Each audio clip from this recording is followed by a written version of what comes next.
assess the import of the extension by INEC, is that to your advantage, or does it mean that you will need to spend more money and more resources and more energy in reaching across? And then secondly, I see that you are seizing the momentum. You were in Ekpe yesterday and a few other places. But then the report was that there was an attack, and indeed some elements shot at some of your guys. Were you the target? Is this about what Body Judge was talking about, that you might be? Yes, there have been a lot of threats. There have been a lot of, we've gotten a lot of intel about potential assassination attempts on my life. Yesterday in Itapo in Ekpe, we had Honorable Wale Oluo with us. We also had Honorable Najim from the PDP working with us. And they were also shot at, right, in Ekpe yesterday. And there was a lot of anger amongst the APC youth that were there, because they were, these people were wearing Greater Rising t-shirts, so we are not speculating. They were APC, and the idea is we need to move away from this bureaucracy that Lagos State has come to be defined as, where it's about violence and vitriol and anger and suppression and intimidation. If you do your job, you should not have to intimidate people in relation to how they want to vote, right? So, but for us, 95% of the journey was a beautiful one. People came out in droves. They were happy to see us. There was joy on their faces. There was hope on their faces. And that's what we're doing, In relation to moving the date of the elections, for me, I've always said this since the first day I came here. I said our strategy is a surge strategy. It has always been a surge strategy. And I'm in that surge now. So whether I extend it for another 2 weeks, 3 weeks, doesn't matter to me. That surge and momentum is going to keep building and building. But lastly, it's very important that the data from Vivour is properly taken out before it is reset or reconfigured or whatever they want to term it as, so that His Excellency Peterobi will stand the best chance in court with the data. Because we've seen our original results. We have our original polling unit results, and we know that we won Lagos to over 900,000 votes. To APC's 160-something thousand votes. That's what our PE results are telling us. And the situation room of the PDP is saying the same. So we need, if I have to wait for another month for that process to come out, I don't mind. But we must give those presidential candidates the best possible foot. We must put their best foot forward in terms of evidence, in terms of data, in terms of the reality of what happened on that day. Yeah, well, we understand that your party has, probably called for a nationwide peaceful protest because INEC has refused to give Peter Obi access to, the Beavers as well. I'd love for you to touch on that. But more importantly, do you feel threatened? I want you to paint a graphic picture to our audience on what exactly happened in Ekpe yesterday. So as our convoy was moving out, a lot of young men came out and tried to block the road, right? And obviously we cannot go in because we had quite a lot of force with us in terms of police. The police were with us. And it was very important that we did not show any force, because what will then happen is, as they are trying to propagandize Gbadebo to Chinedu, they now say, I came in there and I'm trying to take over Ekpe and I'm using guns and all of that. So we had the police go in there and talk and try to allay everything, and DSS was also very helpful in that situation to neutralize the situation. But they did shoot at us, right? And they did try to intimidate us. Were you on the bus and they were shooting at you, or were you below? So the great thing that we had was that the DSS knew, they could see it coming. They went ahead, they took me down from the top of the bus and brought me back down. And they said, there's a threat in front, we're going to neutralize the threat. And then as we're going there, we heard gunshots in the air. So do you feel safe in Lagos now? Because I know that you have also said that when your administration comes into power, you're going to end thuggery. I don't know how that would happen. Because we're going to look at that young man that was talking, even when the APC cap. What did he ask for? Yes, he asked for jobs. And I keep saying these things. A lot of these guys, they're behaving like this because they feel that their lifeline will be taken away from them. And that lifeline is a situation of just taking, not necessarily working or being productive, but the state government has backed you up so you can just take and seize, almost like the strong arm of a mafia's sort of structure. What we are saying is, we're going to give you the skills to work, and we're going to create work for you, right? And if you are ready to work, you have jobs. But if you want to continue doing this whole monkey work, baboon the chop situation, there's no place for you in Lagos State. And I say that on my chest. I've said this for a long time. Lagos State must become productive. 8 out of 10 containers that come to Lagos leave empty. With our population increasing the way it is increasing, we must have a productive population. If not, it's just going to be, we're sitting on a keg of gunpowder, especially in terms of security. And Lagos State needs to be secure if we're going to grow the way we're supposed to grow, attract tourists, attract investors to come in here and become a 24-hour city. Lagos State needs to be safe. Okay. Sorry, before you go ahead, I'd love for that, for you to analyze your party's call for a nationwide peaceful protest if the results are not given to your presidential candidate. When do you guys plan on organizing as long as PO and the leadership, our national chairman, gives the instruction, then we'll do that, right? And politics is a continuum. Governance even is a continuum. And we must show our strength. And these people must understand that they cannot afford to set this country on fire. Leaders have that responsibility to ensure that there is peace and ensure that their followers' passions are not lit. So an election is a way for people to express themselves and push for what they want the country, how they want the country to move forward. If you take that away from them in a very illegal way that makes them feel cheated, you can potentially set the country on fire. And this was not a minority candidate. This was a candidate that had popularity all across the country, right? And not based on a tribe. I keep saying this. They're trying to color it as a tribal thing. Lagos, Labour Party won in Alimosho, which is predominantly Yoruba. Labour Party won in Koshofe and Shomolu, which are predominantly Ijebus and Yoruba. Labour Party won in Ikeja, the capital of Lagos State, which is predominantly Yoruba. So there are a lot of people that feel slighted and cheated by the way this process has gone.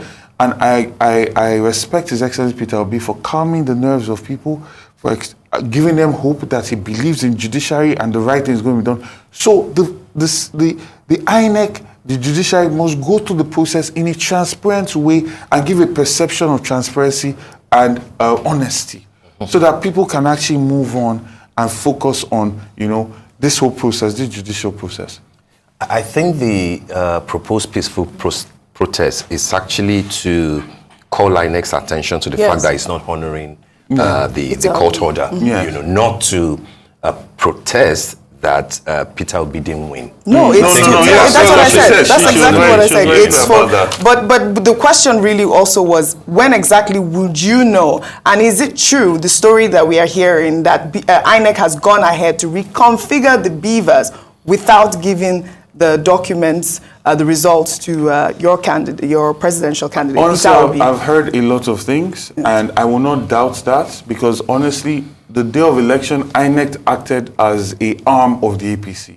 I'm not mincing my words. We saw how they acted, even from the polling unit agents that were lying that they did not have the codes to be able to log into BVAS, right? And then when pressure was put on them, they brought out the codes, right? To World Coalition officers that were tipexing results in Apapa, to World Coalition, to INEC officials that will just bring up a reason not to announce a winner in Ojo, or not to announce a winner in Oshodi Solo 2 or Surulere 2, right? So that needs to change. And the reason why they could get through with all of that is because we believed that our electoral process had been deepened. There will be electronic transmission of results. We have seen INEC's antecedents in the previous states. So we came in there with trust. But that trust is broken now. So I advise INEC to do the right thing. We don't want to set this country on fire. We don't want to set Lagos on fire. You have the mandate of a huge amount of people that want to see change. Let their voice prevail. Okay, you claim that Labour scored more than 900, had more than 900,000 votes in Lagos. That's your claim. I'm sure that will be part of what you guys are taking to court. But then, from what INEC declared, Labour Party won in Lagos State. With the 10,000. With the 10,000. Whether it's the 10,000 or the additional 400,000 that you believe that you won, what people are saying is that that vote, or those votes, were essentially for Mr. Peter Obi, and that they may not necessarily translate to your own vote on Saturday. How are you keen into making sure that those who wanted Obi, particularly the obedience, will also be your supporters and voters on Saturday? Well, first of all, His Excellency Peter Obi is a brand builder. What you see with Peter Obi today is trust. People trust him. People trust that when he says something, he's going to do it. That's why Peter Obi, you didn't see him with any big billboards across Lagos State. I mean, most of the campaign jingles on radio were done by other people for him. I don't think he had any big campaign videos on TV. I don't, correct me if I'm wrong. You're right. But then you see other parties that spend billions on campaign billboards and all of that, they lost abysmally, right? So it's about brand building, and he has built a brand. And that brand that he has built is transferable. When he says, I'm supporting this person, the people that believe in that brand will also believe in the brand that he's supporting. And he has said that. He's endorsed me on several platforms, on several instances, and he's coming to Lagos to campaign with us. So I have no doubt that, and also I believe that the search strategy has worked very well, because there's a time now that we need to ginger and we need to get the morale of the obedience up, and I'm doing that all across Lagos State. So I have no doubt that they're going to come out, and we're going to come out even more, because now we understand what we're dealing with INEC, because there's so many people that were disenfranchised from voting on that day. Yeah. So many people that were moved to polling units and the agents never came, right? So many people that were pushed away and in front of a Lagos Palace, in front of a New Palace, right? That is not going to happen again. Understand? It's not going to happen again. So even the numbers you're going to see in this election are going to be more, because we're coming there structured, ready to resist any form of intimidation or harassment. Do you think that the Igbo vote in Lagos will be the tiebreaker? You see, Alimosho, we won with over 100,000 plus votes, right? They took about 50,000 votes out of our votes there. That's a majority Yoruba place. So it's about, Lagos State is a microcosm of Nigeria. And it's about all of them coming out, because we need a huge margin. We need a landslide victory. Right? So it's not, you see, this coloration, no, because when you talk about Amo Odofin, Oshodi Solo, Ajemi Feludun, that's pretty much it. They now start talking about Alimosho, Koshofe, Shomolu, Ikeja. These are predominantly Yoruba places. These are places that the PDP never won in almost 2 decades. That's huge. So we have a lot of Yoruba, and that's why it's so painful to see how people that are not even from Lagos are trying to question my pedigree in Lagos that goes back over 400 years, trying to make this a, you are voting for an Igbo governor, right? Would that be because you are half Igbo? Is it even correct to say that you are half Igbo? Your mom is Igbo. Yeah, your my mother is Igbo. My wife is Igbo. Okay. Tinubu's wife is from Ishekiri. Yeah. You're Chinedu, my right? grandmother gave me the name Chinedu, okay, which means God guides me. Right? My other grandmother on my paternal side gave me Patrick, right? And my grandfather gave me Gbadebo, right? So I don't understand. You see, anyway, a governor that dodged debates 5 times has clearly decided that this conversation is not going to be issue-based. So they're going to muddy the waters and bring in whatever it is. But I tell people, see this Yoruba that people want to carry on, it should be not just lip service. When herdsmen were coming and killing people in Southwest, what was Sanwoolu and Tinubu saying? When Rotimi Akeredolu, a fellow governor, stood up for his people. When people like Sunday Igboho stood up for his people. When people like Padebanjo stood up for his people. What were they saying? When Tinubu went to go and pay condolence visit to Fasuranti and he asked, where are the cows? Was that very Yoruba? Was that in the interest of Yoruba? And then you now find that it's only when it's time to play politics that they start to remind you, but what have they done for the Yoruba people? Markets burn down in Lagos State, Tinubu is quiet. Markets burn in Kano, Tinubu goes there and gives them money. Right? So all our young men that are on the streets, that are on drugs, have they gone to go and meet the, oh yeah, Yoruba, and my sons, come, let's get you off the street, let's rehabilitate you. Do you speak Igbo? I was going to ask that. That was what exactly I was going to No, but before you even, I mean, there has been that robust response from even the Yoruba social cultural group, Afenife, saying that you are a true Lagosian, and like you have said, your family dates back, 5 generations. But do you speak Yoruba? What do you say about the people that say you don't speak fluent Yoruba? I speak Yoruba. But my intonation is something that makes people laugh at me. Okay. But I understand Yoruba very well. Like I understand Yoruba as well. Right? I understand Yoruba very well. But speaking Yoruba dada. Boy Yoruba. Dear. Igbo unko? Not really. Okay. Right? Not really. But also, it didn't help that I schooled abroad for so long. Yeah, I mean. As well. Yeah. Right? But I'm learning, And it points to come and bring you a fluent speech in Yoruba. Maybe it's with on my inauguration day. Where are you learning your Yoruba at this point? Oh, you have a teacher? Yeah, I have a teacher. You think it's necessary this right now to govern Lagos State? Not that, see, there's so much richness in the Yoruba language. In the ways, in the proverbs, there's so much knowledge in it. Even when you start thinking about Ifa, not just as a spiritual thing, but as a codifying of knowledge, right? And how that's the basis on which they now created analog and even computers. It is so, even no matter how you want to study it, whether it's history, whether it's language, whether it is understanding visual communication, it's amazing. So for that, I'm learning it. And language goes into people's hearts, right? English can, if you're very good, go into people's hearts, but language always goes into people's hearts. So it's important to learn. So your mother is Igbo? Yeah, my mother Your wife is Igbo? My wife is Igbo. And you don't speak Igbo? Neither do you speak Yoruba? I understand both. Okay. I understand both. I mean, your wife came out with this amazing campaign video. I mean, she's been in the center of this whole furore about your, background and all of that. Now, tell me, how was that video received from your end? And what do you say about everyone who have, kind of said some disparaging words regarding that particular video? You see, let me tell you something about my wife.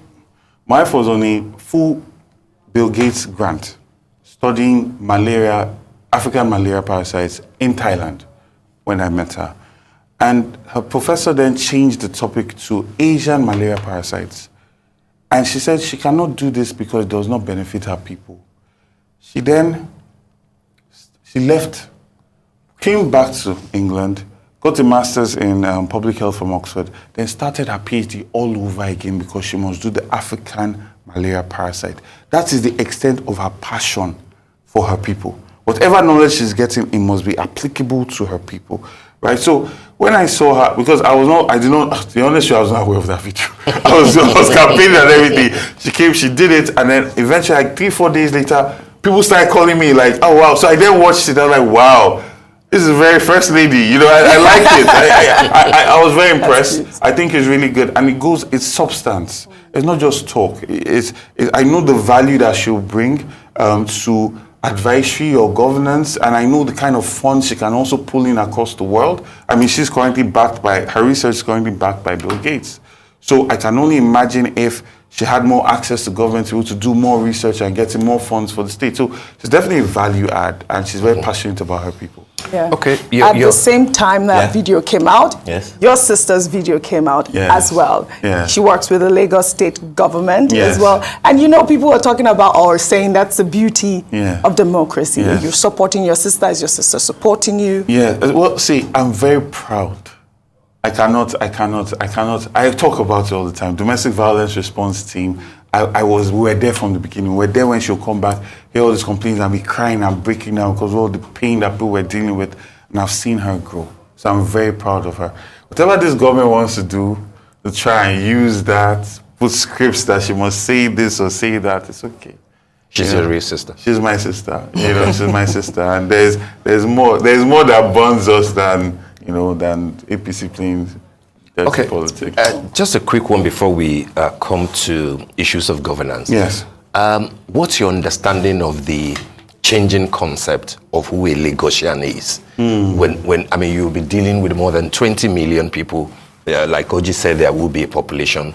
So there's a first generation, second generation, third, maybe fourth. Things are changing. The description of, who has a right to do what is nebulous. Who is the Lagosian to you? That's a very tough one and a very sensitive one at that. You see, originally the inhabitants of Lagos were the Aworis and the Eguns. Now, you see a lot of people with English names that are here today were people that were captured on these shores. The Awori, right? Because that's the first contact with the coastline, right? So a lot of them came back. A lot of them never even got to the shores where they were taking them to. Like the Vivour side of my family, the British boarded that vessel and turned it to Freetown, which is why it's called Freetown.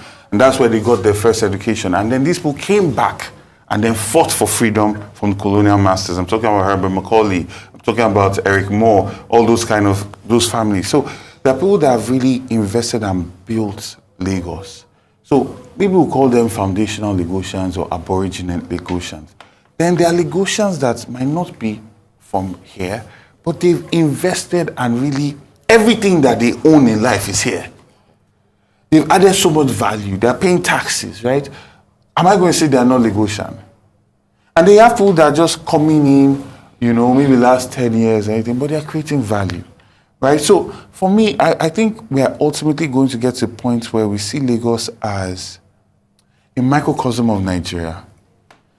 One, that we are all united, but let us also respect indigenship rights as well. They should also be given a pride of place because the owners of the land. Yes, they don't have any other place to call home. Yeah. A Cardoso cannot go to Oyo and say he wants to work for governor. A Cardoso cannot go to Ekiti and say he wants to become governor. They will tell him, where is your father's house? You see, so, but a Sanwoolu can come from Ogun and be governor of Lagos, right? Tinubu can come from Osun and be governor of Lagos.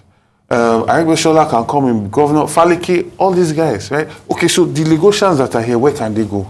This is the only place they have called home. So let us be sensitive about that as well.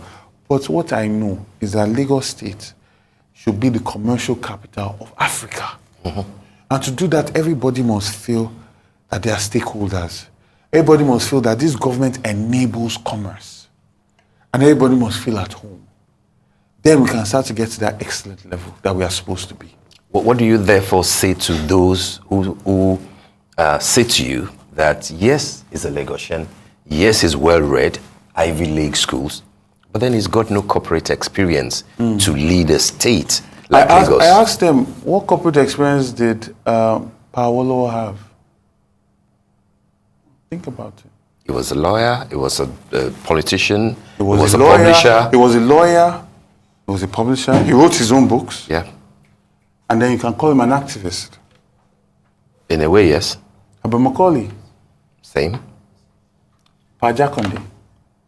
Well, you know that people have taken you up on the Jakonde part. Tell me. That when you say that, what experience did he have? And they will tell you that he was a journalist. newspaper editor, he was a journalist. No, we're talking about experience in the public sector, because that's what they're talking about. They either say you have not worked in government, or they say you have not worked in commercial service. Or they are also asking about your private sector corporate experience.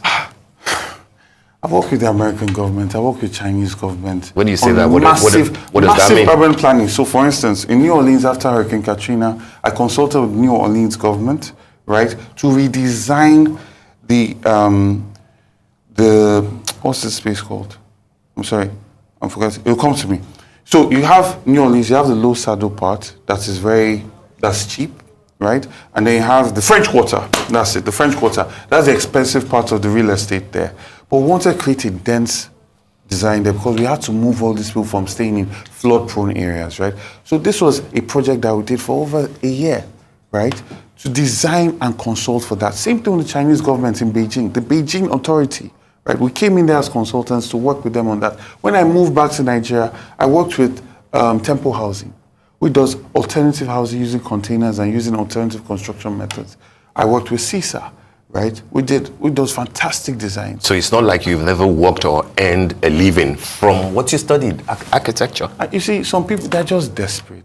All right, but you have also been in this mix of this certificate forgery allegation as well. People say that you did not really go to MIT. Premium Times published an article, I think, yesterday, and has debunked that. But you see what I've learned from this process. That's what I wanted to. You know when I went to the market that got burnt, that was set on fire, I started to see that some people were saying that I set the place on fire, then went there as a solution.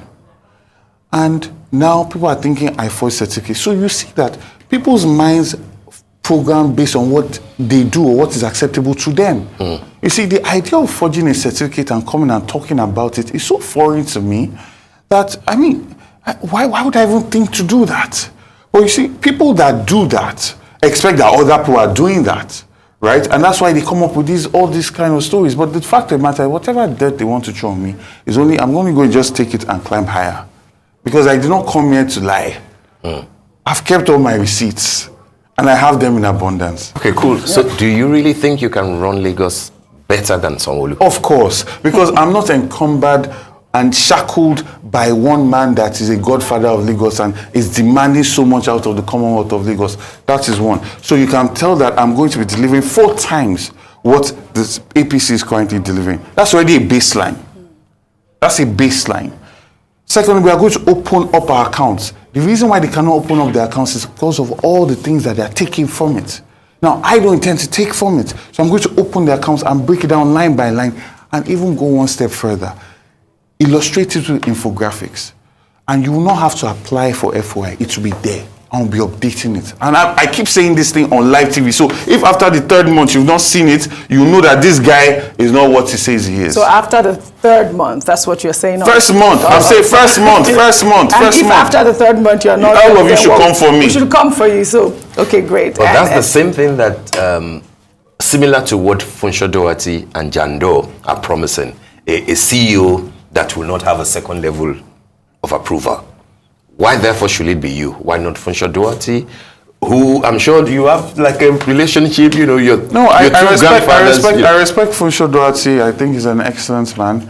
And he has his own race. I'm running my race, right? And my race is also an edge that I have out of all the other candidates. Is that I'm the only one that's actually been a candidate, right? I've contested for Senate, Lagos West, the largest central district in Nigeria by population. That's right. I've visited a lot of these wards, so I know the pain points, right? That's why when I talk from a place of empathy, because I've seen this pain, right? So if there's an edge, I'll say, okay, that might be my own edge. Funsho Doherty has his edge, So, does Jando have any edge? I don't regard that. All right. What about the reports of collapsing your party? And also, I'd like to find out.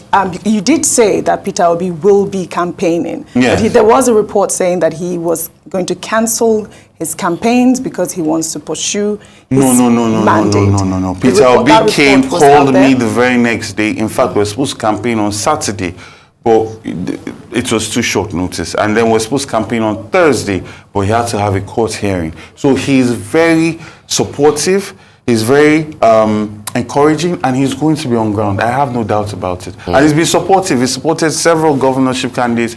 Of course, he's been campaigning. He's been on the field in several states, and he's coming to Lagos. Yeah, well, I mean, we saw pictures that he posted yesterday in Edo State, but we didn't see the candidate with him in that picture. So there's been that, conversation whether or not he is going to continue to campaign. So it's refreshing to hear that he will campaign for you. He will. He has a big heart. Absolutely nice. So you are saying that you are capable of running Lagos. Certainly. I'll be the greatest governor Lagos has had. You will be the great, right? Because the bar I've set is Alhaji Lateef Jakonde, right? And he did so much that I can learn from. Yeah. So I'm not starting from ground zero. So I should be able to build and top that. Okay, first 100 days, and you've also talked about delinking alpha beta as well. I'd love to hear what you plan to do your first 100 days. 3 agendas, just lay down. We're going to depoliticize waste management so that Lagos State can actually genuinely be clean and open it as a platform transparent system so that anybody that has trucks or the capability to evacuate waste can get involved, right? We're going to stop the payments to Alpha Beta. How do you plan on doing that? I mean, I'm the CEO of the state. Okay. Whatever they want to say, they can say, but I do not see value in this value you are giving me. LRS is the one that does most of this work anyway. So why should I be paying 10% of the revenue of the state to you when there are children that are in schools that don't have tables, that don't have chairs? We are not paying our doctors on time. Lagos State, you look at all the debts that we are in, you don't see the level of development in the state as well. So it's not acceptable. So waste management, delinking Alpha Beta. And then transportation systems. We're going to also open up the BRT lanes because these are short-term goals. open up BRT lanes so other companies that can carry over 40 people, right? And ensure that that starts moving forward. And then we are going to publish all the accounts of Lagos State. First 100 days, publish all the accounts of Lagos State, and then start creating infographics so that we can build trust again with the people. Yeah. Okay, just 2 seconds. You've run a good race. If on Saturday or whenever the results are out, you do not win, will you concede and congratulate the winner? If INEC is a fair umpire and not an arm of the APC, and they electronically transmit results, as you know, we've gotten a judgment that says INEC must do that, right? And if there is no intimidation or harassment that stops people from voting, and that happens, and we see clearly that that's not the case, which I know it will not be. But let's, in this hypothetical world, I don't want Lagos State to go up in flames. So whatever I have to do to keep the peace, because I love Lagos, you know, it's like that. It's like that situation with King Solomon where they wanted to cut the child. Or, you know, I always choose to keep it. Solomonic wisdom. Well, thank you so much for joining us. Unfortunately, I would have loved to find out, are you collapsing your party? No, collapsing, no. If you no, other parties are collapsing for us, for you as well. We have one goal to take out the APC, and all of us are coming together to do that. That's good to hear. Thank you very much. Thank you so much for having me. Gbadebo, Rhodes, Vivour, we wish you good luck.